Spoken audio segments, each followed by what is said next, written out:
Sekarang kami akan mengajak Anda ke wisata di Pulau Pusong, Aceh Barat Daya yang bisa menjadi salah satu destinasi berlibur akhir tahun. Keindahan pantainya bisa dinikmati juga bersama keluarga.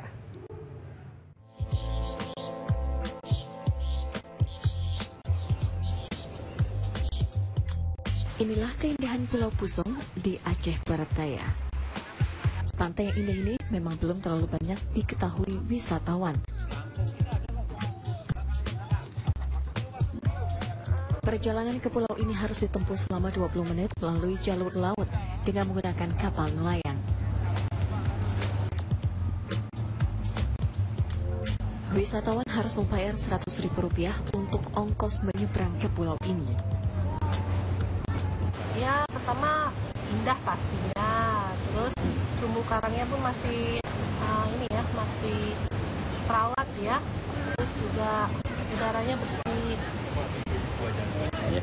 Ini pesan-pesannya nih untuk pengunjung nih, gimana nih? Pengunjung yang kesini ya supaya pulau ini tetap alami ya, tolonglah nanti yang datang ke sini sampah-sampah dikumpulin dibuang di tempatnya ya. Wisatawan juga berharap kenyamanan pulau ini tetap terjaga.